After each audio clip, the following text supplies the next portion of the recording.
A very good evening to all of you. सभी का warm welcome है वाईडी और इंग्लिश शूटर पे। मेरा नाम है अमन बहल। आज क्या करेंगे? आज अपनी एसए राइटिंग स्किल्स पे काम करेंगे। डिस्क्रिप्टिव सभी के नज़दीक हैं, एसएससी के, बैंकिंग के, यूपीएससी के। किस तरीके से एक शानदार से एसए को लिखा जाए किसी भी टॉपिक पे, मैं आपके सामने लाइव एक एसए लिखने वाला हूँ। पेशेंस से देखना पड़ेगा आपको। लंबी क्लास है, एग्जॉस्टिव क्लास है। जब टाइम हो तब देख लें, या फिर 2 पार्ट्स में 3 पार्ट्स में डिवाइड करके आराम से देखें। अप्रोच यही रहेगी, चाहे आप यूपीएससी लिख रहे हो, चाहे एसएससी लिख रहे हो, चाहे बैंकिंग लिख रहे हो, इसी अप्रोच से एसेज लिखे जाते हैं। अच्छा, एक चीज़ और, ये एसे जो आप देख रहे हो ये हमारी पेड कोर्स की क्लास का पार्ट है। अगर आप कोर्स में एनरोल्ड हो, English writing skills improvement basics to advanced, हमारी एप्लीकेशन पे, तो ये क्लास आपको ऑलरेडी मिल चुकी है। यहाँ पे यूट्यूब पे डाल रहा हूँ ताकि बाकी लोग भी देख सकें कैसे हम एसेज लिखते हैं। कोर्स के अंदर बेसिक से एडवांस तक हम सब कुछ कवर कर चुके हैं, कैसे इंग्लिश लिखना है, शुरू कहाँ से करना है। अब ऐसे समरी, लेटर, ये वाला पार्ट चल रहा है। कोर्स का फ़ायदा आप उठा सकते हो अगर इनमें से किसी भी एग्जाम के लिए आप प्रिपेयर कर रहे हो। 699 का कोर्स है, YT 200 कोड के साथ इसको 499 में आप ले सकते हो। ये सारी ऐसे की क्लासेज आपको इसमें अवेलेबल हो जाएंगी। चलिए, ऐप पे अवेलेबल है कोर्सेज। अपनी ऐप पता है ना आपको, YD और इंग्लिश शूटर, प्ले स्टोर पर रखिए। नीचे कमेंट्स में इसका लिंक डाल रहा हूँ। कह रहा है population control is the answer to all problems. ये एक प्रीवियस ईयर का जो है क्वेश्चन है एसए का। ये क्वेश्चन कुछ इस तरह से भी आ सकता था, is the population control solution to all the problems India is experiencing, या what measures should India take to tackle the problem of population explosion. Population explosion होता है जनसंख्या विस्फोट।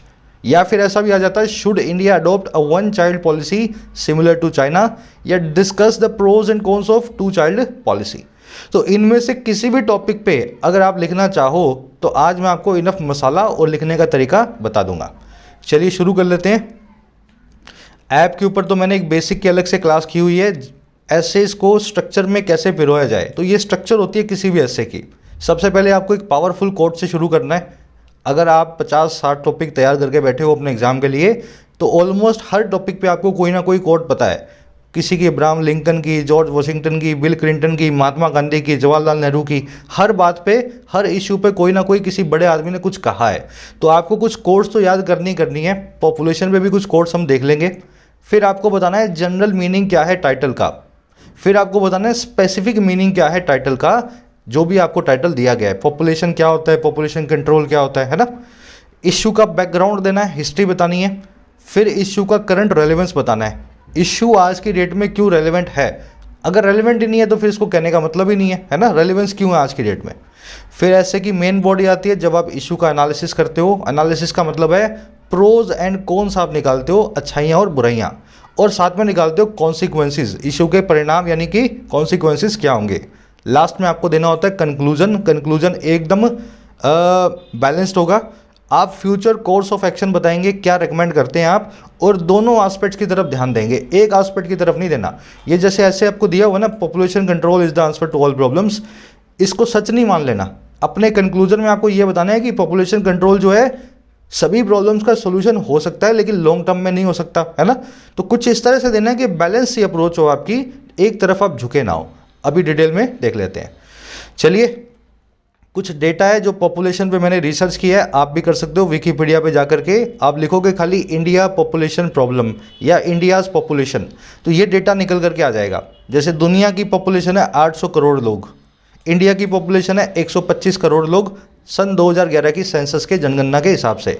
140 करोड़ है 2020 के एस्टिमेशन के हिसाब से। चाइना के बाद सेकंड लार्जेस्ट है इंडिया की पॉपुलेशन। तो ये डेटा मैंने इंटरनेट से निकाला है, आप भी निकाल सकते हो। आपका टाइम मैंने सेव कर दिया है इस एसे को लिखने के लिए, ये चीज़ें आप कर सकते हो, है ना। इंडिया का लैंड एरिया है 2.4%, फर्टिलिटी रेट थी 6.0 1960 में, 2.1 से भी कम हो गई है 2020 में। फर्टिलिटी रेट मतलब एक औरत कितने बच्चे पैदा करती है औसत, है ना, एवरेज। इंडिया की पॉवर्टी रेट है 22% वर्ल्ड बैंक के हिसाब से, ये डेटा भी मैंने निकाल लिया है। फिर मैंने अच्छे और बुरे एस्पेक्ट निकाले हैं जनसंख्या वृद्धि के, पॉपुलेशन एक्सप्लोजन के। बुरे एस्पेक्ट ये हैं कि बर्डन होता है नेचुरल रिसोर्सेज पे, हमारे संसाधनों पे बहुत ज़्यादा दबाव पड़ता है। फिर हमारा इंपोर्ट बिल बढ़ जाता है पॉपुलेशन को खिलाने के लिए, इनकी गाड़ी में पेट्रोल डलवाने के लिए, और बैलेंस ऑफ पेमेंट का क्राइसिस पैदा होता है देश में। बैलेंस ऑफ पेमेंट का मतलब है आपके इंपोर्ट्स आपके एक्सपोर्ट्स से ज़्यादा हो रहे हैं इन द शॉर्ट टर्म। फिर लास्ट में होता है पॉवर्टी रेट बढ़ जाती है, इलिटरेसी बढ़ती है, अनएम्प्लॉयमेंट बढ़ती है, इतने लोगों को रोजगार देना भी बड़ा मुश्किल काम है। तो ये तो है बुरे एस्पेक्ट। एक अच्छा एस्पेक्ट भी है पॉपुलेशन एक्सप्लोजन का, आपकी यंग वर्कफोर्स आपको मिल जाती है, ज़्यादा बच्चे नौजवान मिल जाते हैं आपको। हमारे पास यंग वर्कफोर्स है, 27 मीडियन एज है 2015 के हिसाब से, ठीक है। मीडियन एज का डेटा मैंने निकाला है इंडिया की, जो कि है 27 ईयर्स। लास्ट में मैंने दिखाया कि गवर्नमेंट ने एक 2 चाइल्ड पॉलिसी को अपनाया हुआ है इस प्रॉब्लम को काउंटर करने के लिए, जो काफ़ी हद तक काम कर भी रही है। तो ये सिंपल से फैक्ट्स है, आपको हर टॉपिक पे कुछ फैक्ट्स निकालने हैं। मैं 10 से 15 टॉपिक तो आपको प्रिपेयर करके दे दूंगा, बाकी आपको इसी तरीके से करना है। अब शुरू कर लेते हैं। एक काम करता हूँ, इसी स्ट्रक्चर से शुरू करूँगा, एक एक करके पॉइंट दर पॉइंट अपना जो बनाता जाऊँगा, ठीक है। ऐसे को सबसे पहले चाहिए आपको एक पावरफुल कोड पॉपुलेशन के ऊपर। हर टॉपिक पे एक कोड तैयार करके रखना। पॉपुलेशन पे जाओ, कुछ भी नहीं करना है, गूगल में डालो पावरफुल कोड ऑन पॉपुलेशन, इतना तो कर ही सकते हो ना। तो अच्छी कोड्स निकलेंगी, एक दो याद करके रखो। जैसे एक बहुत अच्छी कोड मिली हमें, over consumption and over population underlie every environment problem we face today. और भी निकलेंगी आपको, तो एक दो कोड्स मेरे को पकड़ लेनी है, अच्छी कोड्स। तो मैं यहाँ पे कुछ कोड्स लिख देता हूँ, आपको याद रह जाए इनमें से एक भी, तो बड़ी अच्छी बात है। जैसे कि यहाँ पे लिखता हूँ मैं, ओवर कंजम्पशन, इसमें बीच में हाइफन लगा देते हैं, एंड ओवर पॉपुलेशन, इसके आगे क्या लिखे, underlie every environmental problem we face. नाम याद रख सकते तो और अच्छी बात है। इनका नाम है जैकस कॉस्ट्यू, ठीक है। ये एक फ्रेंचमैन थे, फ्रेंच के बहुत बड़े आदमी थे। इन्होंने नक्शे वक्शे भी बनाए हैं दुनिया के। कॉस्ट्यू, इनकी स्पेलिंग देख लेना यार, TEAU होती है शायद, है ना। इन्होंने दुनिया घूमी है, दुनिया के नक्शे बनाए हैं, मैप बनाया है, कौन सा आइलैंड कहाँ पे है। तो एक साइंटिस्ट थे, रिसर्चर्स थे, है ना। तो इनकी बात कही हुई पे असर भी पड़ना चाहिए, इनकी अच्छी बात आपने लिख दी, एक पावरफुल कोट। अच्छा, एक पावरफुल कोट और मिली थी मुझे बिल गेट्स की, जो याद रहती है पॉपुलेशन पे। बिल गेट्स ने बोला था, बाय इम्प्रूविंग हेल्थ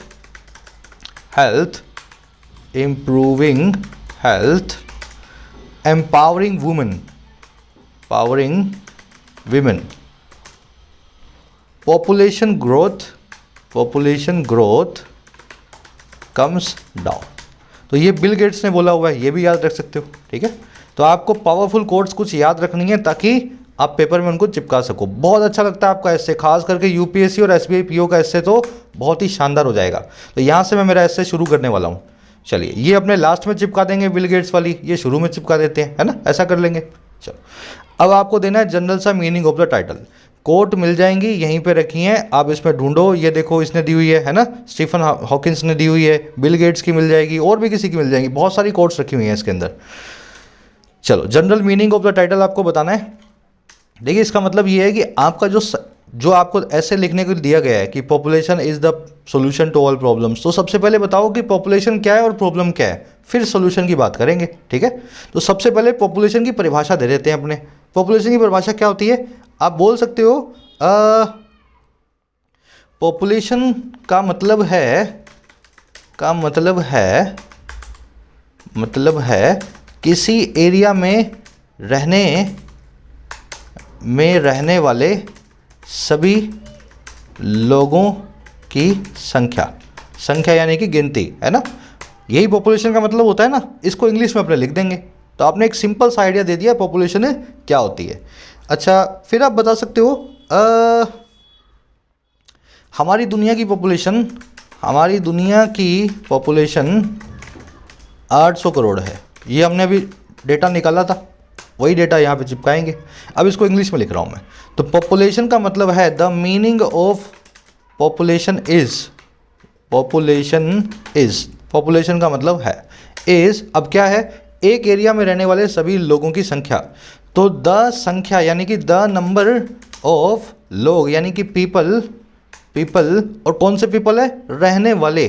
तो आप यूज करेंगे प्रेजेंट पार्टिसिपल को, लिविंग, और कहाँ पे, इन अ एरिया, है ना, इन एन एरिया, ठीक है। तो the meaning of population is the number of people living in an area. इसको मैं ऊपर ले आऊँ ताकि अपने साइड बाय साइड कंपेयर कर सके इनको। जस्ट अ मिनट, इसको थोड़ा सा बड़ा कर लेते हैं ना। चलो अब ठीक है। अब बाद में लिख दो हमारी दुनिया की पॉपुलेशन 800 करोड़ है, तो और world's population is 800 crore people.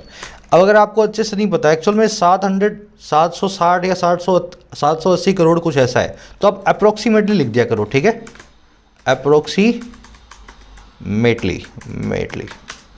और world's population is approximately 800 crore people. अब इस सेंटेंस को आप और अच्छा और बेहतर भी लिख सकते थे, मैं मना नहीं कर रहा हूँ, पर बेसिक सा सेंटेंस आपने यहाँ पे बना लिया है। अब मैं इसको थोड़ा सा और बेहतर लिखने की कोशिश करता हूँ। ये भी लिख करके आओगे तो गलत नहीं है, लेकिन अच्छा लिखोगे तो उतने ही मार्क्स आपको और अच्छे मिलने वाले हैं, राइटिंग भी आपकी इंप्रूव होगी। अब ऐसा क्यों लिखते हो द मीनिंग ऑफ पॉपुलेशन, आप लिखो the meaning of the word और पॉपुलेशन को कर दो इन्वर्टेड कोमा में। आया समझ में? The meaning of the word population is the number of people living in an area. Area को बोले रीजन, है ना, एरिया के लिए अच्छा वर्ड होता है रीजन, एरिया बोलने में, रीजन लिखने में। और दूसरा लिव इन को अपने बोलते हैं इनहैबिट, है ना। अगर आप लिविंग इन लिख रहे हो तो इसको लिखो इनहैबिटिंग, और इनहैबिट के बाद इन नहीं आता। अगर आप एडवांस लिखना चाह रहे हो तो ऐसा भी लिख सकते हो, people inhabiting a region. Our world's population is approximately 800 crore, ये बिल्कुल ठीक है। इसको ऐसा भी लिख सकते हो the population of our world is approximately 800 crore people. और अच्छा लिखना चाहो तो आप ऐसा लिख दो our world is home to 800 crore people. ये कितना अच्छा लग रहा है। होम टू का मतलब है कितने लोग हमारे यहाँ दुनिया में अपना घर अपनी दुनिया को अपना घर कहते हैं, है ना। Our world is home to 800 crore people, ऐसा भी लिख सकते हो। चलो लिखने के बहुत सारे अंदाज है, बेसिक्स में आप ऑलरेडी सीख चुके हो। अब आ जाओ specific meaning in the context of the title. Population तो आपने बता दी, अब इंडिया के कॉन्टेक्स्ट में बताओ इस पूरी बात का मतलब क्या है। तो मैं कैसे शुरू करूं? पहले मैं शुरू करता हूं इंडिया की पॉपुलेशन से। तो मैं लिख देता हूं India has a population of, अब पॉपुलेशन कितनी थी इंडिया की, ऊपर आपने देख लिया 125 करोड़ पीपल। अब ये तो थी पॉपुलेशन, ये सेंसस 2011 की बात है, तो ब्रैकेट में बताओ सेंसस 2011। आपको आंकड़े देने हैं तो ब्रैकेट में बताया करो कहाँ से आंकड़ों को उठा रहा हूँ। अब ये बता दो ये पॉपुलेशन कहाँ पहुँच गई है 2020 में, तो आप लिख दो हाल में, यानी कि at present the population has reached to 100 crore people. Simple sentences बना रहा हूँ, कुछ गलतियाँ होंगी, बाद में इनको सही करना है, ठीक है। अब साथ में ये बता दो यहीं पे, इंडिया की पॉपुलेशन तो 125 करोड़ थी, लेकिन इंडिया के पास लैंड मास कितना है। लैंड मास मतलब टोटल कितना एरिया है इंडिया के पास दुनिया की पॉपुलेशन का, दुनिया के एरिया का। तो India has 2.7% of the world's land area. फिर चौथी चीज़, इंडिया की population second largest to China है, तो ये भी बता दो India has a population second to China, ठीक है। सेकंड लार्जेस्ट भी कर सकते हो, सेकंड लार्जेस्ट टू चाइना। तो बेसिक से क्रूड से सेंटेंसेस हमने बना दिए। अब आप ध्यान से देखोगे ना, पहला सेंटेंस, दूसरा सेंटेंस और तीसरा सेंटेंस, इनको आप एक ही सेंटेंस में भी पिरो सकते थे। ध्यान से देखना कैसे। बेसिक्स में आप सीख चुके हो कैसे रिलेटिव क्लोज यूज़ करना है ना, कोर्स में आपको राइटिंग स्किल्स वाले में सिखा चुका हूँ मैं। तो ऐसा क्यों नहीं लिखते अपने इंडिया। अब देख लो India has 2.7 of world's land area, तो यहाँ पे लिखो India which has a population of 127 crore people. अब फिर कोमा लगा दो, विच वाला क्लोज हमेशा कोमा लेता है शुरू में और बाद में, अच्छे से आप जानते हो, है ना। और यहाँ लिख दो has 2.7 of the world's land area and has a population second largest to China, second largest after China. बना कि नहीं बना? तो बीच में जो रिलेटिव क्लोज लगाया ना, इससे सारा सेंटेंस एक साथ मिल गया। और इंडिया हैज़ लैंड एरिया और India has a population second largest, इन दोनों को जोड़ दिया। हैज़ दो बार क्यों लिखते हो? हैज़ यहाँ भी लिखा हुआ है, हैज़ यहाँ भी लिखा हुआ है, तो मत लिखो, हैज़ को एक ही बार डाल दो, है ना। अब ये विच हैज़ अ पॉपुलेशन, इसको भी आप चेंज कर सकते हो रिलेटिव क्लोज को पार्टिसिपल क्लोज में, पार्टिसिपल फ्रेज में। बताया ना अच्छे से कैसे करते हैं। आपको यहाँ पे विच को निकाल देना है, टेंस को देख लेना है, प्रेजेंट परफेक्ट टेंस है, और प्रेजेंट परफेक्ट टेंस को आप परफेक्ट पार्टिसिपल में चेंज कर देते हो, जो कि क्या होता है, हैविंग प्लस में वर्ब की थर्ड फॉर्म। तो यहाँ लिख सकते हो हैविंग प्लस में हैव वर्ब की third form had.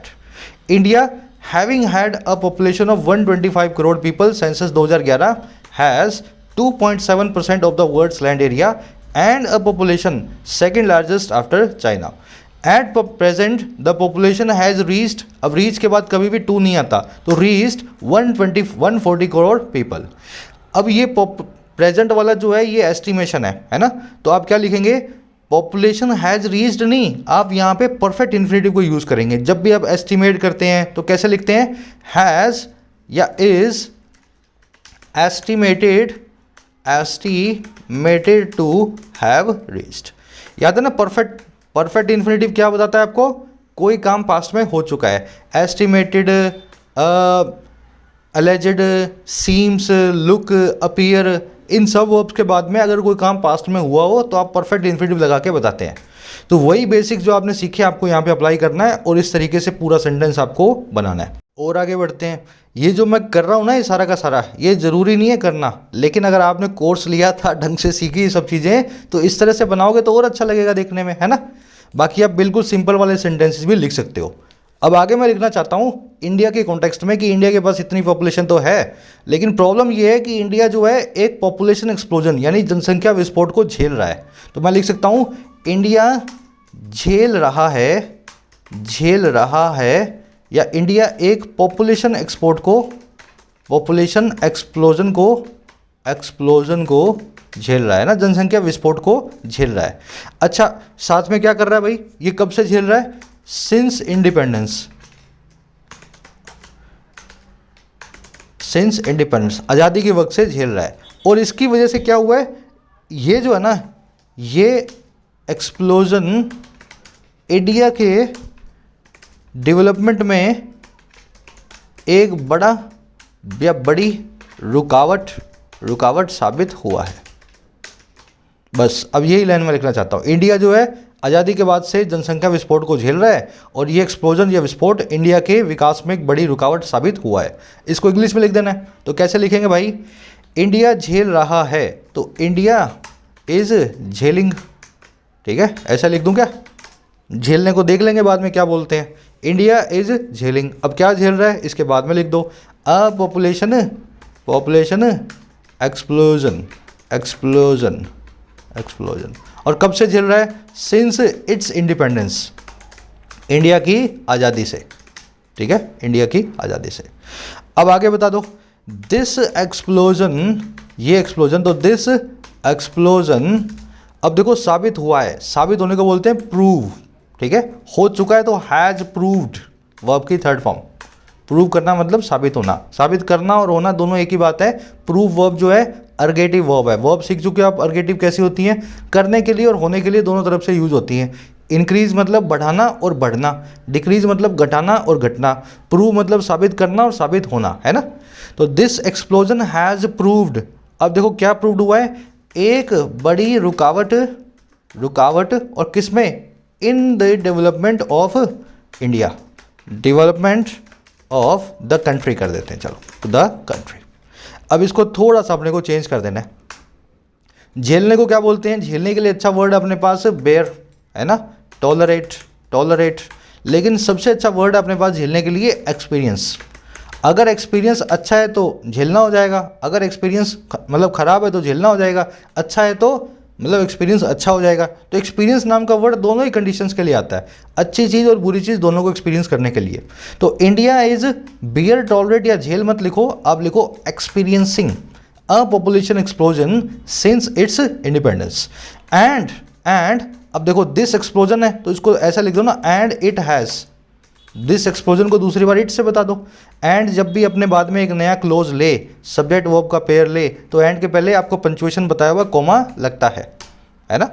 And it has proved अ बड़ी रुकावट, तो लिख देता हूँ एक बड़ी रुकावट को अ बिग रुकावट, रुकावट को बोलते हैं hurdle, hurdle in the development of the country. आ गया समझ में? चलो, अब प्रूव वर्ब एक लिंक वर्ब है, अच्छे से जानते हो। लिंक वर्ब अपने बाद में टू बी ले लेती है, यहाँ पे टू बी भी लगा सकते थे। It has proved to be a big hurdle in the development of country. Hurdle के लिए एक अच्छा वर्ड है हमारे पास, stumbling block, stumbling block in the development of the country. चलिए आगे बढ़ते हैं। इसमें आपको एक छोटी सी प्रॉब्लम दिखेगी, मैं बता देता हूँ, आप 5 सेकंड आप खुद लो। बेसिक्स अगर अच्छे से आ गए हैं तो ये प्रॉब्लम आपको यहीं पे दिख जाएगी। देखो यहाँ पे जो ना present perfect continuous tense use करना चाहिए था। सिंस मतलब तब से ये काम हो रहा है, कब से? इंडिपेंडेंस से। तो इज एक्सपीरियंस मत लिखो, आप लिखो India has been experiencing a population explosion since independence. Since या फॉर आ जाए तब आपको आइडिया भी लग जाता है कि ये काम पहले से हो रहा है, आज भी हो रहा है। प्रेजेंट परफेक्ट कंटिन्यूअस यूज़ करूँगा, ना कि जो सिंपल कंटिन्यूअस टेंस को। चलिए आगे बढ़ते हैं। अब इश्यू का बैकग्राउंड दे देंगे। बैकग्राउंड क्या होता है अपने आप से पूछो, इस इश्यू का बैकग्राउंड क्या हो सकता है भाई? आपने सबसे पहले बता दिया ये स्पेसिफिक, ये ऊपर वाला निकाल रहा हूँ, ये सिर्फ आपके आइडिया के लिए है ना। हेडिंग वेडिंग डाल के मत आना पेपर में। पेपर में तो आपको सीधे लिख करके आना है, शुरू कर देना है कोड से, फिर मीनिंग लिख देना है, फिर आपको यहाँ पे ये बता देना है। पेपर में हेडिंग मत डाल के आना जब तक जरूरत ना हो, है ना। तो अब आपको बैकग्राउंड ऑफ द इशू देना है। शुरू में आपने बता दिया पॉपुलेशन क्या होता है, फिर आपने बता दिया इंडिया के रिस्पेक्ट में पॉपुलेशन क्या है, और इंडिया किस पॉपुलेशन एक्सप्लोजन से गुजर रहा है। अब बैकग्राउंड बताओगे। बैकग्राउंड के अंदर आप कुछ ऐसा करो, इंडिया की पॉपुलेशन प्रॉब्लम का रीजन क्या है, क्यों इंडिया इतने वक्त से 140 करोड़ की पॉपुलेशन की तरफ आगे बढ़ता आ रहा है, क्या रीजन हुए ऐसे? तो सबसे बड़ा रीजन है हाई फर्टिलिटी रेट्स, जो ऊपर हमने निकाली थी 1960 में थी 6, और जो घट करके 2020 में नेशनल फैमिली हेल्थ सर्वे में हो गई है 2.1 से भी कम। तो मैं आपको थोड़ा बैकग्राउंड इसी हिसाब से दे देता हूँ, पॉपुलेशन का रीजन बता देता हूँ क्या है। तो मैं लिख सकता हूँ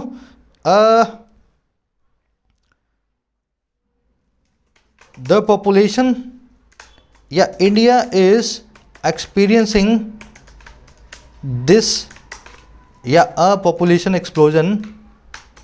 इंडिया झेल रहा है एक पॉपुलेशन एक्सप्लोजन को बिकॉज ऑफ और क्या, हाई फर्टिलिटी रेट्स।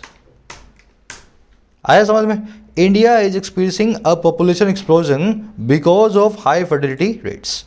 अब फर्टिलिटी रेट्स अपने यहाँ बता सकते हैं, है ना, जैसे कि 1960 में थी।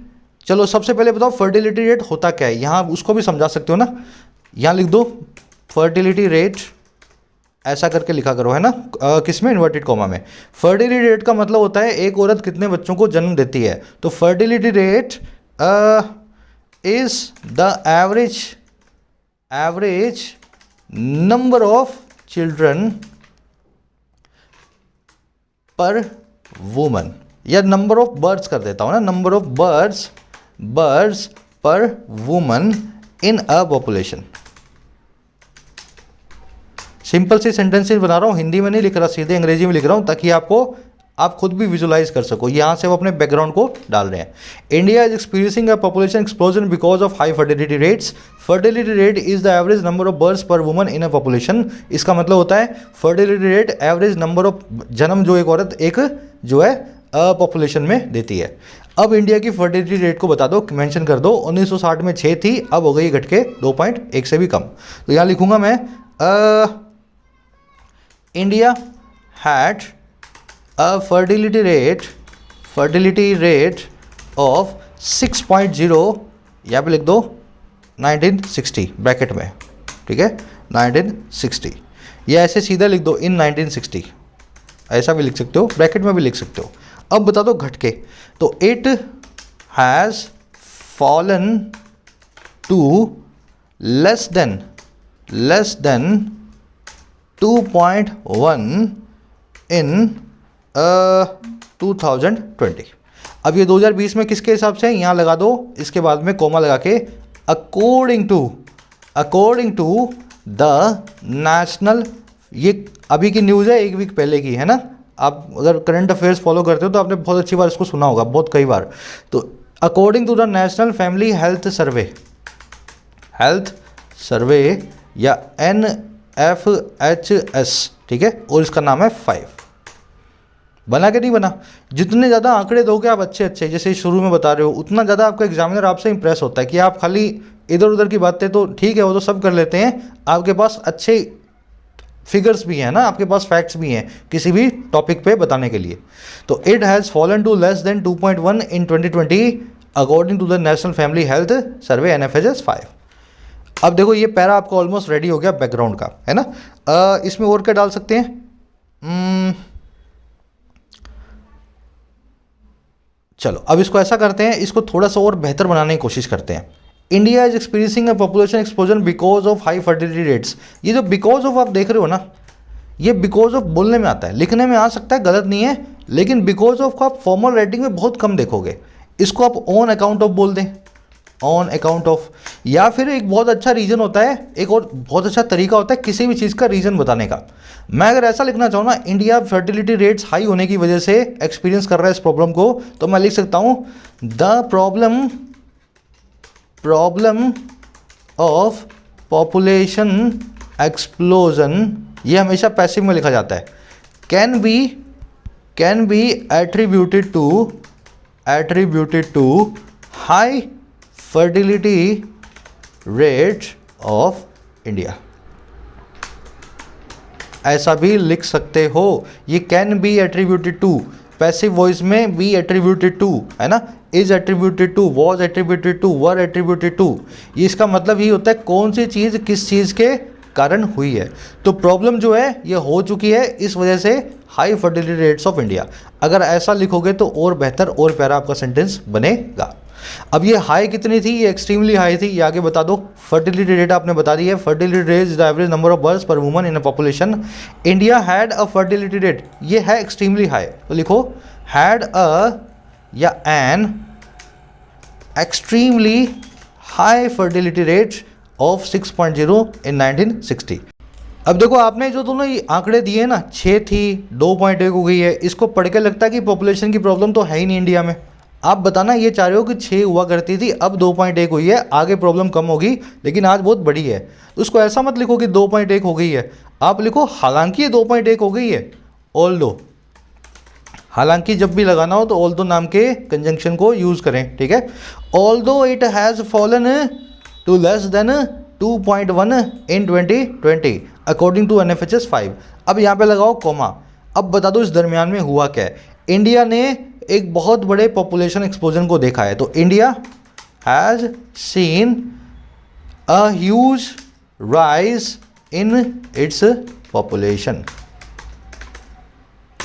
आया समझ में? तो इससे क्या बता रहे हो आप? समस्या अभी भी ज्यों की त्यों है, आगे आने वाले वक्त में कम हो सकती है, लेकिन ये 6 वाला जो है अब जाकर के हम देख रहे हैं 6 से कितनी बड़ी पॉपुलेशन हो चुकी है। तो although it has fallen to less than 2.1 in 2020 according to NFHS 5, India has seen a huge rise in its population.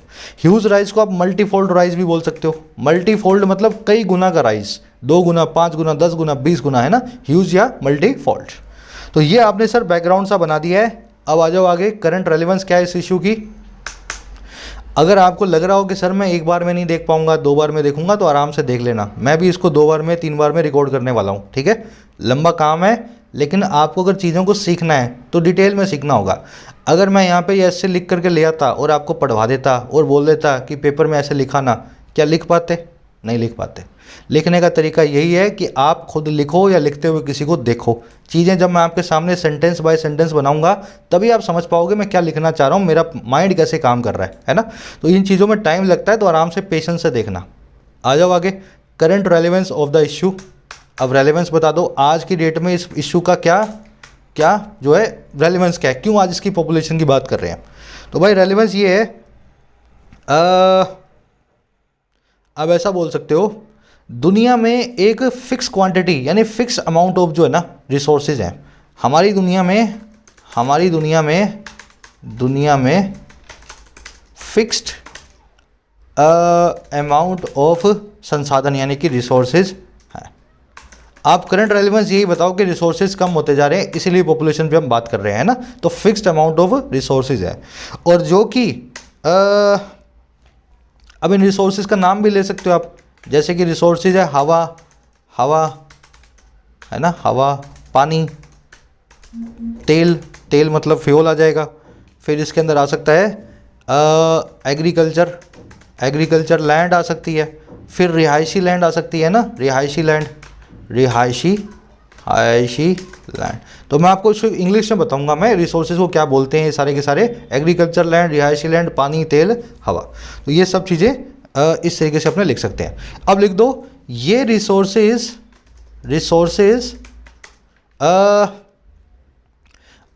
बटे हुए हैं ना कंट्रीज़ के अंदर। भाई इंडिया के रिसोर्सेज इंडिया के काम आएंगे, पाकिस्तान के पास नहीं जाएंगे, पाकिस्तान वाला बांग्लादेश को नहीं देगा। तो ये लिख सकते हो ये रिसोर्सेज बटे हुए हैं दुनिया के देशों में, दुनिया के देशों में। मैं आपको एक रेलेवेंस बता रहा हूँ इस करंट में इस इशू की रेलेवेंस क्या है।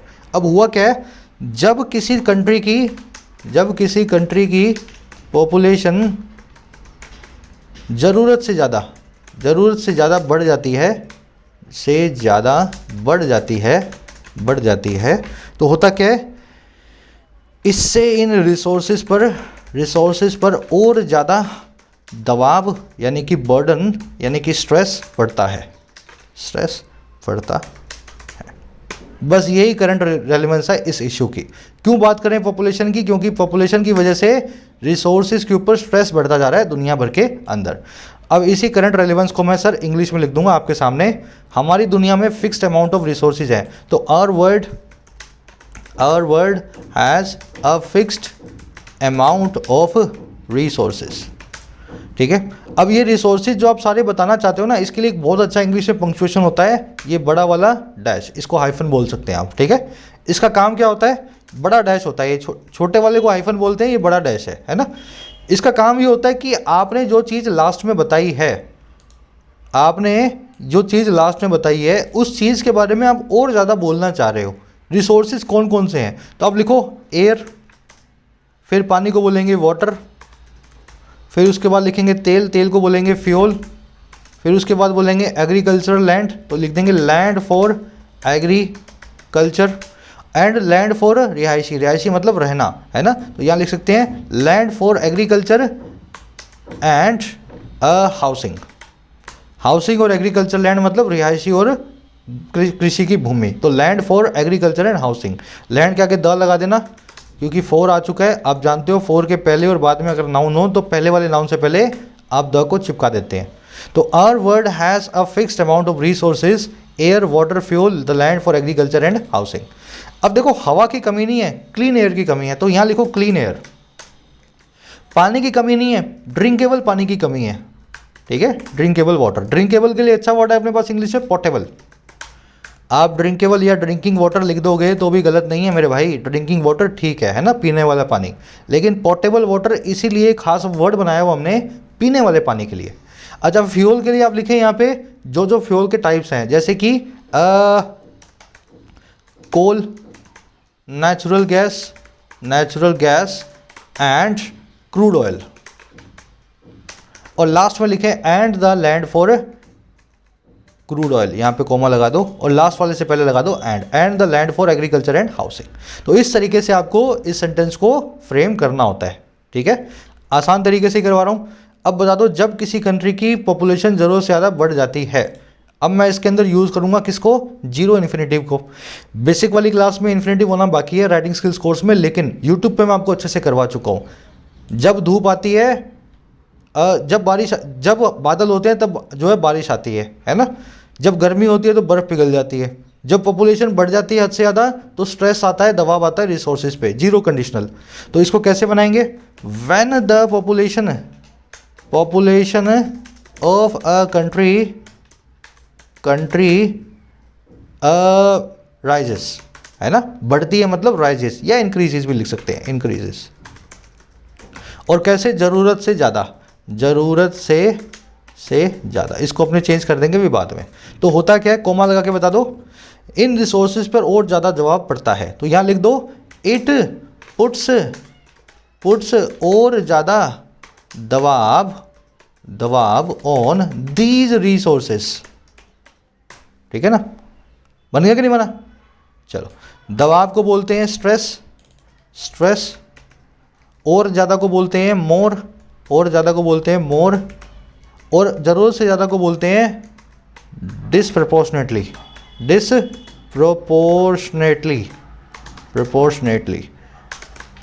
अब ये मत बोलना सर ये वर्ड हमें पता नहीं था, आपने बोल दिया तो हम कैसे लिखते। देखो, नहीं लिखते तो तुम्हें फांसी पे नहीं चढ़ाता कोई, राइजेस लिख देते तो भी चल जाता काम, लेकिन अब पता लग गया है तो नेक्स्ट टाइम जब लिखना हो ज़रूरत से ज़्यादा को, नीचे मैं नोट्स में डाल दूंगा इस पीडीएफ के, जब ज़रूरत से ज़्यादा लिखना हो तो डिसप्रोपोर्शनेटली नाम के वर्ड को यूज़ करें, है ना। तो when the population of a country disproportionately rises, ये देखो ये कैसी है, देखो राइज और इंक्रीज क्या है, इंट्रांजिटिव वर्ब्स हैं, इनके बाद में कभी ऑब्जेक्ट नहीं आता। इंट्रांजिटिव वर्ब्स के लिए कभी भी अगर आपको एडवर्ब यूज़ करनी हो तो इंट्रांजिटिव वर्ब्स के बाद में यूज़ होती है, ठीक है ना।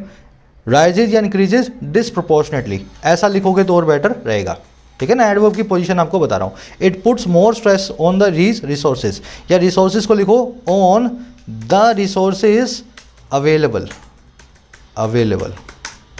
चलो, तो ये हो गया आपका इस इशू का करंट रेलेवेंस, है ना। अब आ जाओ मेन बॉडी पे, क्या कहना चाहते हो आप पॉपुलेशन कंट्रोल से। मेन बॉडी बनाना शुरू करेंगे अब, जस्ट अ मिनट, थोड़ा सोच के रखो मेन बॉडी में क्या लिखोगे। मेन बॉडी में सर आप क्या लिख सकते हो, मैं ऐसा लिख सकता हूं, एक विकासशील यानी कि डेवलपिंग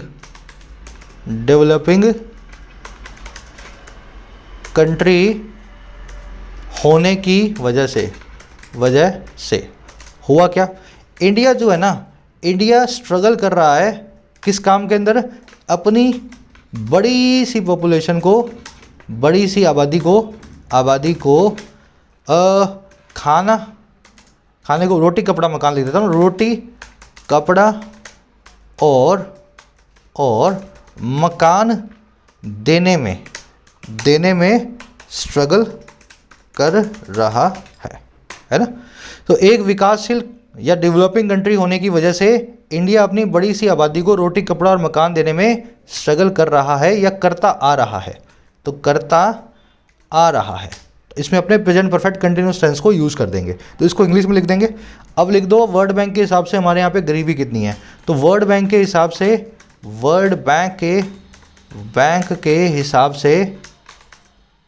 से इंडिया की पॉवर्टी रेट 22% है, ठीक है ना। अब देखो, गरीबी अपने आप के अंदर नुकसानदेह नहीं है, 22% लोग हैं, इनको खड़ा कर दो, आज ही खड़ा कर दो, 22% लोग हैं, इनको सिखा दो, पढ़ा दो, लिखा दो। लेकिन दिक्कत ये है, इन 22% को कुछ आता भी नहीं है, कहने का मतलब ये है, इसको अदरवाइज मत लेना, 22% लोगों ने स्किल्स भी गेन नहीं की हैं, है ना। अगर इनसे आप कोई काम करवाना चाहो तो इनको काम सिखाना पड़ेगा आपको, शायद इनको स्कूल पे ले जाना पड़े आपको, तो बड़ा मुश्किल काम होता है। तो गरीबी अपने आप में बड़ा चैलेंज नहीं है, गरीबी अशिक्षा और अनएम्प्लॉयमेंट के साथ मिलकर के एक बड़ा चैलेंज बन जाती है। तो मैं इसको कैसे लिखूं, ये लाइन याद रखना, जब भी गरीबी की बात हो, पॉपुलेशन की बात हो, तो इस लाइन को आप बड़े अच्छे से ही रख सकते हो, कुचक्र बोलते हैं इसको, है ना। कह रहा है कि ऐसा लिख सकते हो आप कि ये सिचुएशन और ज़्यादा खराब हो जाती है जब गरीबी यानी कि पॉवर्टी मिल जाती है अशिक्षा यानी कि इलिटरेसी और हाई रेट ऑफ बेरोजगारी यानी कि अनएम्प्लॉयमेंट। इससे होता है कि इससे कुचक्र पैदा होता है, डेवलपमेंट का कुचक्र यानी कि विशियस साइकिल। इससे एक कुचक्र आप समझते हैं ना, विशियस साइकिल बोलते हैं। विशियस साइकिल का मतलब है वो अभिमन्यु वाला, जिसमें घुस गए पर बाहर निकलना आसान नहीं है, है ना। साइकिल सा है जिसके अंदर ही आप घूम के घमचक्कर हो जाओगे। तो इससे कुचक्र पैदा होता है जिसे इंडिया आज फेस कर रहा है, मैं ऐसा लिखना चाहता हूँ, ठीक है। तो ये मैं आपकी मेन बॉडी बना दूंगा, इंडिया के अंदर गरीब जो है पॉपुलेशन से क्या क्या काम हो रहे हैं, है ना। फिर इसके नीचे अपने ये भी देंगे पॉपुलेशन के नुकसान क्या है, यहाँ पे अपने नुकसान बता देंगे, ठीक है, नुकसान। फिर इसके नीचे अपने फ़ायदे बता देंगे कि अपने पास एक यंग वर्कफोर्स है। लास्ट में कंक्लूजन दे देंगे कि कैसे पॉपुलेशन की समस्या से निजात पाया जाए। तो मोटा मोटा आप समझ गए हो अपने आर्टिकल को किस तरीके से डिज़ाइन करके बैठे हैं। अब इसको मैं इंग्लिश में चेंज करना चाह रहा हूँ पूरे को। ये बॉडी को यहाँ से निकाल दो, आपको हेडिंग नहीं देनी है, ये तो सिर्फ आपके आइडिया के लिए था। अब यहाँ पे मैं लिखता हूँ एक विकासशील कंट्री होने की वजह से। तो आपको याद है ना वजह से, जब भी आप वजह से यूज़ करते हो तो कैसे लिखते हैं इंग्लिश के अंदर। तो आपको मैंने बताया था प्रेजेंट पार्टिसिपल इसी तरीके को, इसी तरह के सेंटेंस स्ट्रक्चर को बनाता है। और जब ये शुरू हो बीइंग से, याद है कि नहीं याद है ना। तो being a developing country, participle वाली वीडियो में जाओ, बेसिक्स आपको सिखाए हुए हैं राइटिंग स्किल्स कोर्स में, वहाँ पे आप देख पाओगे। पार्टिसिपल में वजह से वाला जब सेंटेंस बनाना हो तो प्रेजेंट पार्टिसिपल से सेंटेंस को शुरू कर सकते हो, है ना। तो being a developing country, India अपनी बड़ी आबादी को ये सब देने में स्ट्रगल करता है। तो इंडिया इज स्ट्रगलिंग, अब देखो स्ट्रगल किस चीज़ में कर रहा है, स्ट्रगलिंग अपनी आबादी की इन सारी नीड्स को पूरा करने में। तो struggling to meet the needs of, अब नीड्स बता दो, रोटी कपड़ा एंड मकान।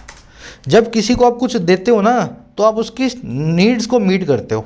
मैं यहाँ पे लिख भी सकता था India is struggling to give roti kapda makan, ऐसा भी लिख सकता था, वो भी ठीक होता। लेकिन जब किसी को कुछ देते हो उसको ज़रूरत होती है तो आप लिखते हैं मैं उसकी नीड्स को मीट कर रहा हूँ। तो India is struggling to meet the needs of roti kapda makan. अब ये किसकी नीड्स है भाई, ऑफ अ राइजिंग पॉपुलेशन।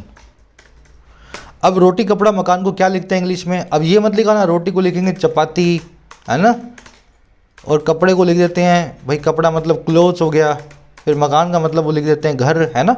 रोटी कपड़ा मकान जो है ना इंग्लिश में बहुत चीज़ें बन जाता है। हिंदी में तो अपने क्या हिंदुस्तानी लोग क्या रोटी कपड़ा मकान में खुश है, लेकिन अंग्रेज़ों को सिर्फ इन चीज़ों का मतलब नहीं है, उनको और भी चीज़ें चाहिए। तो ये सब चीज़ों को एक ग्रुप बना रखा है इन्होंने, इसको बोलते हैं फूड यानी कि रोटी, शेल्टर यानी कि घर, कपड़ा तो वो समझते हैं मिल ही जाएगा, तो उस कपड़े को वो नहीं लिखते हैं। और फिर इसके बाद क्या लिखते हैं, हाउसिंग, ठीक है ना, शेल्टर हाउसिंग एक साथ लिख दो भले। और फिर लिखते हैं एजुकेशन, और फिर लास्ट में लिखते हैं हेल्थ केयर।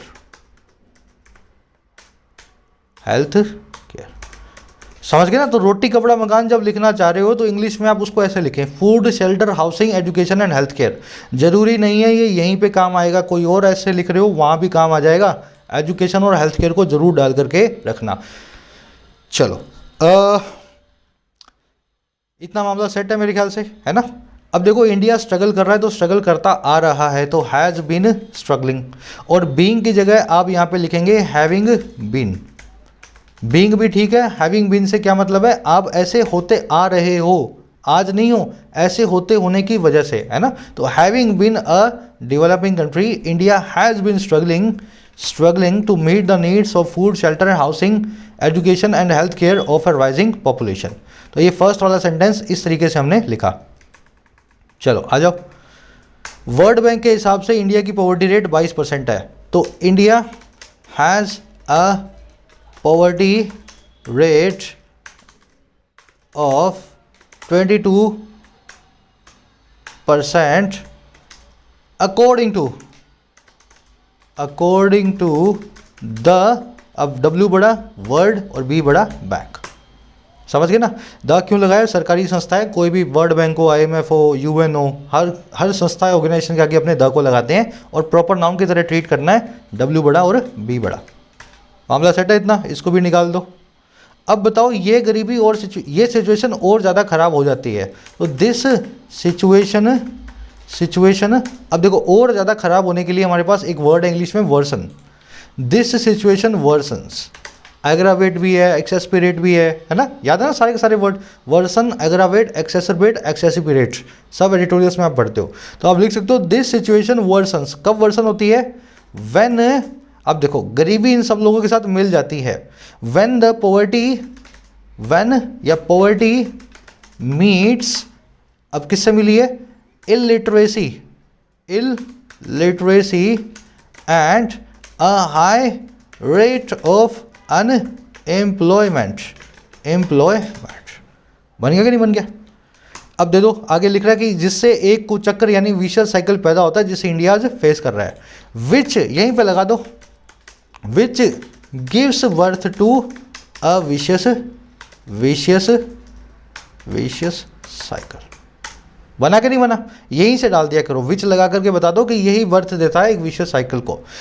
अब जिसको इंडिया फेस कर रहा है, अब साइकिल के लिए आप यहाँ पे यूज़ करेंगे दैट को, क्योंकि विशियस साइकिल किस टाइप का है ये आपको बताना है, एक स्पेसिफिक नाउन नहीं है। अगर प्रॉपर नाउन होता तो विच लगा देता है ना।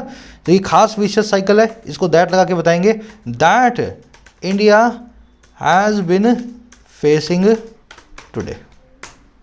बना कि नहीं बना? तो ये होता है तरीका आपका। एक सेकेंड रुक जाओ ना, ये फ़ायदे नुकसान अब डाल देंगे इसके बाद। तो ये सबसे बड़ा अपने जो है पॉपुलेशन की वजह से अपना जो है प्रॉब्लम जो है नुकसान में आ रही है, मतलब सिचुएशन जो है वर्सन हो रही है। This situation worsens when poverty meets illiteracy and a high rate of unemployment which gives birth to a vicious cycle that India has been facing today. अब यहाँ पे मीट्स की जगह एक और अच्छा वर्ड यूज़ कर सकते हो। जब दो चीज़ें, अब देखो पॉवर्टी मीट तो नहीं कर रही है इलिटरेसी से, भाई पॉवर्टी पहले गई इलिटरेसी घर, फिर उसको बोली चलो आज मिलते हैं, है ना, कहीं कॉफ़ी पे चलते हैं। तो मीट का मतलब वो वाला नहीं होता है यहाँ पे। आप यहाँ पे लिखो अकॉम्पनी। अकॉम्पनी का मतलब होता है कंपनी देना, ये भी मीट करने जैसा ही है। जैसे मैं आपको कंपनी कर रहा हूँ तो मैं आपके साथ जा रहा हूँ। तो this situation worsens when poverty companies illiteracy and high rate of unemployment.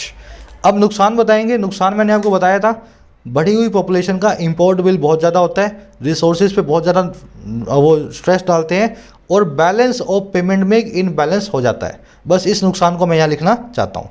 तो मैं लिख सकता हूँ, एक ज़रूरत से ज़्यादा बढ़ी हुई पॉपुलेशन, ज़्यादा बढ़ी हुई पॉपुलेशन देश के रिसोर्सेज पर ज़्यादा दबाव डालती है। ये ऊपर बना भी चुके हैं सेंटेंस, है ना, ज़्यादा दबाव डालती है, और कंट्री के इंपोर्ट बिल को भी इंक्रीज कर देती है। और क्या कर देती है? करे जो कि या जिसकी वजह से बैलेंस ऑफ पेमेंट अकाउंट में इम्बैलेंस आ जाता है। ठीक है ना। तो ये अपने नुकसान बताना चाह रहे हैं। अब इस नुकसान को इंग्लिश में लिख देंगे अपने। ये सब चीज़ें अपने नेट से रिसर्च की है ना, वर्ल्ड बैंक से 22% दिया था, बैलेंस ऑफ पेमेंट बढ़ जाता है, इंपोर्ट बिल बढ़ जाता है। तो कुछ आपको छोटे मोटे पॉइंटर्स नेट से हर टॉपिक पर निकाल करके रखने हैं। अब लिखेंगे, एक ज़रूर से ज़्यादा बढ़ी हुई पॉपुलेशन देश के रिसोर्सेज पर ज़्यादा जवाब डालती है। तो कैसे लिखा जाए भाई? ज़्यादा ज़रूर से ज़्यादा को हम बताते हैं डिसप्रोपोर्शनेटली बढ़ी हुई, तो हाई, है ना, बढ़ी हुई हाई पॉपुलेशन ज़्यादा दबाव डालती है, तो पुट्स मोर स्ट्रेस और किस पे? On the resources of the country. Set है इतना मामला।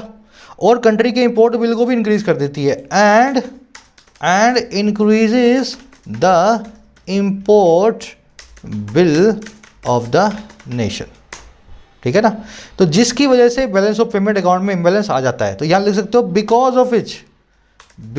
ऑफ विच एन इम्बैलेंस, असंतुलन comes in the balance of payment account। अब इसको अपने थोड़ा सा बढ़िया करेंगे। मैं अभी आपके सामने खाली लिख करके बता रहा हूँ। अ डिस्प्रोपोर्शनेटली हाई, अब इसको उड़ा देते हैं अपने ना, इसको अपन ऑलरेडी बना चुके हैं। अ डिस्प्रोपोर्शनेटली हाई यानी जरूरत से ज़्यादा बढ़ी हुई पॉपुलेशन ज़्यादा स्ट्रेस डालती है, पुट्स मोर स्ट्रेस, और किसके ऊपर? ऑन लगा के बताएं, the resources of the country and increases the import bill of the nation. अब ये of the country end of the nation दो बार आ रहा है, तो पहली बार निकाल दो। Stress on the resources and increases the import bill of the nation, ऐसा एक बार ही लिख दो। Because of which N imbalance comes in the balance of payment account. अब इसको चेंज करेंगे तो क्या लिखेंगे, मैं लिख सकता हूँ यहाँ पे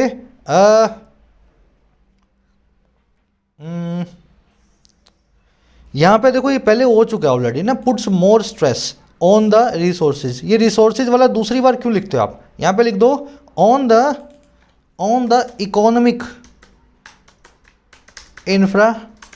इंफ्रास्ट्रक्चर। अच्छा वर्ड है कि नहीं वर्ड, रिसोर्सेज का ही दूसरा नाम है इकोनॉमिक इंफ्रास्ट्रक्चर, समझ गए ना। सड़क है, पुल है, हाईवे है, रिहायशी लैंड है, ये सब भी तो रिसोर्सेज ही है ना। तो इकोनॉमिक इंफ्रास्ट्रक्चर है क्योंकि इन रिसोर्सेज से इकोनॉमी हमारी चलती है, तो अच्छा वर्ड है मेरे पास, तो याद रख सकते हो, तो बहुत अच्छी बात है ना। Disproportionately high population puts more stress on the economic infrastructure and increases the import bill of the nation. अब यहाँ पे because of which balance imbalance comes, इसको अच्छे तरीके से लिखना हो तो मैं लिख सकता हूँ यहाँ पे ऐसा लगा दो कोमा और विच से शुरू कर दो, which leads to an imbalance in the balance of payment account, है ना, in the balance of payment account. ऐसे भी तो लिख सकते हैं ना, विच से क्लोज शुरू किया है तो इसके आगे आप कॉमा लगाएंगे, कॉमा लगा के बताएंगे कि क्या हो रहा है, ये लीड कर जाता है हमें, आगे ले जाता है इम्बैलेंस की तरफ। चलो भाई ये छोटा सा बना दिया हमने इंग्लिश में। अब फ़ायदे बता देते हैं लास्ट में, फ़ायदे क्या हो सकते हैं। फ़ायदा यही है पॉपुलेशन बढ़ी हुई का कि जवान लोग बहुत होते हैं देश में, और इंडिया की मीडियन एज है 27 ईयर्स, तो एक जवान वर्कफोर्स हमें मिल जाती है जिसको देख करके बाहर से लोग आकर के इन्वेस्ट करते हैं कंट्री के अंदर। तो फ़ायदे कैसे बनाऊँ मैं लिख सकता हूँ पॉपुलेशन एक्सप्लोजन का एक ब्राइट साइड भी है, अब ब्राइट साइड क्या है, एक नौजवान या एक युवा ब्राइट साइड बता सकते हो यहाँ ऐसे डैश लगा के, एक युवा वर्कफोर्स, ठीक है ना, वर्कफोर्स। इंडिया की वर्कफोर्स की मीडियन एज 27 ईयर्स कब की है, 2015 है, ठीक है, 2015 है। ये चीज़ इंडिया को फॉरेन इन्वेस्टमेंट डायरेक्ट इन्वेस्टमेंट के लिए एक अट्रैक्टिव डेस्टिनेशन बनाती है। तो बस ये फ़ायदा है ना, इस फ़ायदे को भी अपने को लॉन्ग टर्म में समझ करके चलना है। तो अब इसको इंग्लिश में लिख देना है, बड़ा आसान है, सिंपल से सेंटेंस बनाया मैंने। पॉपुलेशन एक्सप्लोजन का एक ब्राइट जो है साइड भी है, तो कैसे लिखूंगा, population explosion has a bright side also, ठीक है। अब डैश लगा के वो साइड बता दो, अ यंग वर्कफोर्स, बना कि नहीं बना, population explosion has a bright side also, या India's population explosion has a bright side also. देखो साइड की जगह अपने अच्छा वर्ड यूज करें तो आस्पेक्ट, ठीक है, आस्पेक्ट ऑल्सो। लेकिन ये ऑल्सो से खत्म कर रहे हो, अजीब सा अटपटा सा सेंटेंस लग रहा है ना। अगर आप देख रहे हो बीच में हैज लगा हुआ है, इज लगा हुआ है, तो आप एक काम कर सकते हो, इसको देर से शुरू कर सकते हो, इस तरह के सेंटेंसेस को मैं आपको लिख करके दिखाता हूँ। There is a bright aspect of this population explosion as well, ऐसा तो लिख सकते हो ना। फिर आप डैश लगा के बता दो अ यंग वर्कफोर्स। तो ये देर वाला, जब आपके पास सिंपल से सेंटेंस हो और अजीब सा अटपटा लग रहा हो, population explosion has a bright aspect also, तो इससे अच्छा आप देर से शुरू करा करो ऐसे सेंटेंसेस को इंट्रोडक्टरी सब्जेक्ट से। दिस की जगह लिख दो इंडियाज, इसको सिल्वर लाइनिंग भी बोल सकते हो। There is a silver lining to the India's population explosion as well, bright aspect को सिल्वर लाइनिंग भी बोलते हैं। अब बता दो इंडिया की वर्कफोर्स की मीडियन एज 27 ईयर्स है 2015 के हिसाब से, तो क्या लिखेंगे, इंडिया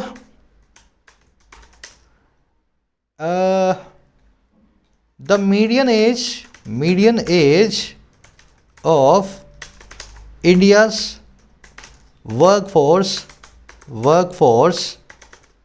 इज 27 ईयर्स, और यहाँ लिख दो 2015, ठीक है ना। अब इंडिया की वर्कफोर्स यंग ही है तो यंग वर्कफोर्स लिखोगे तो और अच्छा लगेगा। India's young workforce is 27 years according to 2015। अब ये चीज़ इंडिया को एक डेस्टिनेशन बनाती है, एक अट्रैक्टिव डेस्टिनेशन बनाती है।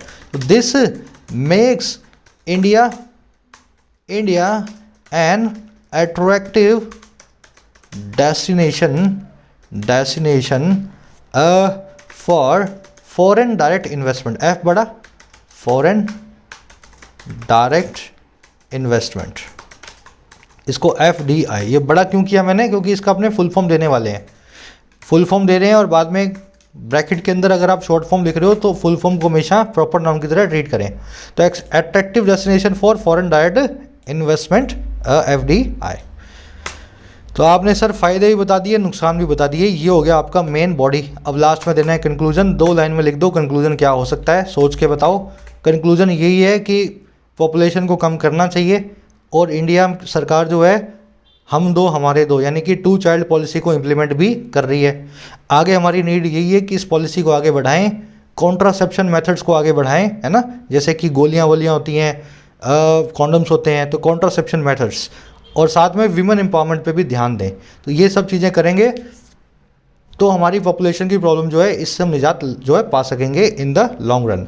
साथ में आप ये भी बता सकते हो जो यंग वर्कफोर्स है ये 27 ईयर की जो है अभी, इसको सही प्रॉपर तरीके से यूटिलाइज भी करना चाहिए स्किल एनहांसमेंट प्रोग्राम से। सब कुछ लिख सकते हो आप। कंक्लूजन यही है कि 27 साल के बच्चे तो हैं लेकिन काम इनसे करवाओगे तभी करेंगे ये काम, नहीं तो ये PUBG खेलेंगे सारा दिन। तो आप इनको बताओ कि स्किल एनहांसमेंट प्रोग्राम से इस यंग वर्कफोर्स को हम यूटिलाइज या चैनलाइज भी करना चाहते हैं। यही कंक्लूजन हमारा होना चाहिए। डाल दें इसमें थोड़ा सा, चलो लिख देता हूँ मैं लिखता हूँ पॉपुलेशन एक्सप्लोजन जो है ना, एक्सप्लोजन इंडिया की धीमी ग्रोथ के लिए ग्रोथ और हाई पॉवर्टी के रीजन्स में से मेन रीजन है। ठीक है, मेन रीजन है, मेन कारण है ना। लेकिन इसने एक युवा वर्कफोर्स को भी जन्म दिया है। दोनों चीज़ें बताओ आप, है ना, रीजन भी है लेकिन इसने एक युवा वर्कफोर्स को जन्म दिया, ये चीज़ भी हम नहीं भूल सकते। नीचे आप लिख सकते हो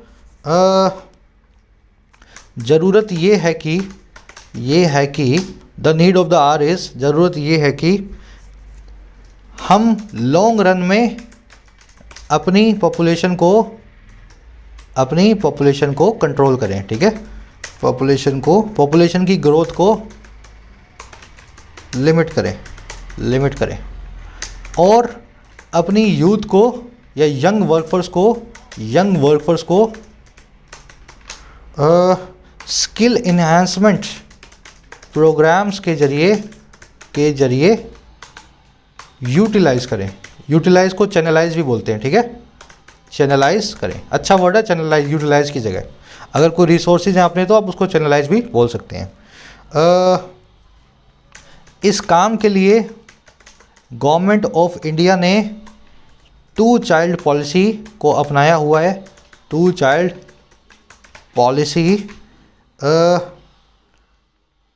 और अवेयरनेस कैंपेन्स। ठीक है, अवेयरनेस कैंपेन, जागरूकता अभियान, कैंपेन्स गवर्नमेंट ऑफ इंडिया के 2 चाइल्ड पॉलिसी और जागरूकता अभियान, और किसके ऊपर, on the use of contraception बता दिया ना मैंने आपको। इन सब चीज़ों को यूज़ कैसे करना है इस पर जागरूकता अभियान भी सरकार चलाती है। और विमेन एम्पावरमेंट लिख दो, और एंड विमेन एम्पावरमेंट, गवर्नमेंट के इन सभी चीज़ों ने पॉजिटिव रिजल्ट्स दिए हैं, है ना। गवर्नमेंट के 2 चाइल्ड पॉलिसी, अवेयरनेस कैंपेन और इश्यू ऑफ कॉन्ट्रासेप्शन और विमेन एम्पावरमेंट ने पॉजिटिव रिजल्ट्स दिए हैं। अब एक साथ में कॉन्ट्रासेप्शन, ठीक है, अब लास्ट में एक लाइन मैं आपको बताता हूँ, जब भी इंडिया की बात हो ना, अगर इंडिया सुपर पावर कब बनेगा, इंडिया में गरीबी कैसे दूर होगी, पॉपुलेशन कैसे कम होगी, तो एक लाइन मेरी फेवरेट है जो मैं हमेशा चिपकाता हूँ, आप भी याद रखें। तो ये लाइन मैं यहाँ पे लिख देता हूँ लास्ट में, ठीक है। अब जैसे पॉपुलेशन की बात हो रही है ना, तो एक छोटी आबादी एजुकेटेड लोगों की विद एजुकेशन, है ना, विद एजुकेशन इंडिया को फिर से सोने की चिड़िया बनने में मदद कर सकती है ना। ये हिंदी में आपको लग रहा है देखने में कुछ भी नहीं, लेकिन इंग्लिश में बहुत पावरफुल लाइन है ये। मैं आपको इंग्लिश में लिख कर दिखाऊं, यहाँ अगर लिखना चाहूँ तो मैं अ स्मॉल पॉपुलेशन या स्मॉल साइज या मीडियम साइज लिख दो ना, medium size population, medium size educated, ठीक है, medium educated population can help India become. Help verb आपको मैं करवा चुका हूँ राइटिंग स्किल्स कोर्स में, पॉजिटिव वर्ब है, अपने बाद में बेस फॉर्म को लेती है। हेल्प और लेट दोनों इसी तरीके से काम करते हैं, तो हेल्प टू बिकम भी आता है और बिकम भी आता है, दोनों ही चीज़ें इसके बाद आती हैं।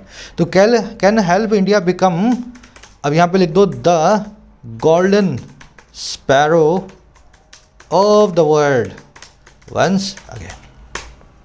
लग रहा है कि नहीं लग रहा प्यारा? ये लाइन से ख़त्म करोगे ना तो आपका एग्जामिनर जो है मतलब यूँ हो जाएगा, वो क्या हो जाएगा, देशभक्ति की उसके अंदर फीलिंग आएगी, पैट्रियोटिज्म की, इसको लाइन को देख करके। आपको बस यही तो करना है, अपनी राइटिंग स्किल्स को अच्छे से दिखाना है और कुछ अच्छे फैक्ट्स और अच्छी बातों को अपने ऐसे के अंदर जगह देनी है। यही होता है ऐसे राइटिंग। अब एक काम करते हैं, रैप अप करते हैं सेशन को यहीं पे। लास्ट वाले पैराग्राफ आप खुद लिखेंगे, ठीक है। 2 काम दे रहा हूँ मैं आपको, लास्ट पैराग्राफ आपको लिखना है और उसके बाद ये पूरा ऐसे आपको जब टाइम मिले, आधा घंटा 1 घंटा आपके पास हो, जो आपने चीज़ें सीखी हैं, है ना, इन सब चीज़ों को देखते हुए पूरा ऐसे फिर से लिखने की कोशिश करनी है। अगर आप नहीं लिखोगे तो मैं आपको गारंटी दे सकता हूँ पेपर के ऊपर आप पेपर में अच्छा परफॉर्म नहीं करोगे डिस्क्रिप्टिव के। रोज़ लिखना पड़ता है मेरे भाई। पहली बार लिखोगे तो आप कहोगे सर मैंने आपका 20% लिखा। जब आप 15 ऐसे या 20 ऐसे लिख चुके होगे ना, उसके बाद आप बोलोगे सर जैसा आप लिख रहे हो ऑलमोस्ट उसी तरीके से मैं भी लिख पा रहा हूँ, या कम से कम सोच पा रहा हूँ मैं। समझ गए ना? तो ये लास्ट वाला आपको लिखना है। फर्स्ट कमेंट में इसका ट्रांसलेशन लिख करके मैं डाल रहा हूँ, वहाँ से चेक कर लेना। कितना आप लिख पाए ज़रूर से मुझे बताना। वीडियो को एक लाइक और एक शेयर ज़रूर से दें। और हाँ, अगर आप चाहते हो ये पूरी कला को मैं बिल्कुल बेसिक से सीखूँ, कहाँ से सर ने पहली बार मुझे सेंटेंस बनाना सिखाया था, है ना, कहाँ पे पार्टिसिपल, कहाँ पे जिरेंड, कहाँ पे इन्फिनेटिव, और फिर इसी तरह की कम से कम 10 से 15 ऐसेज भी आप सीखना चाहते हो मुझसे, तो आप कोर्सेज को ज्वाइन कर सकते हो। ऐप पे अवेलेबल है, नीचे कमेंट में डाल रहा हूँ लिंक इनका, ऐप को डाउनलोड करें। यही कोर्स है आपका बेसिक से एडवांस इंग्लिश राइटिंग का। तकरीबन 60 घंटे का कोर्स हो चुका है, 20 से 30 घंटे का और मिलेगा आपको। फर्स्ट वीडियो से ही एक्सेस मिलेगा, शुरुआती कोर्स से आप शुरू करोगे। कोई भी क्वेरी हो रिलेटिंग टू कोर्स इस नंबर पे व्हाट्सअप करें। अपना राइटिंग मेरी राइटिंग से मैच करना फर्स्ट कमेंट से।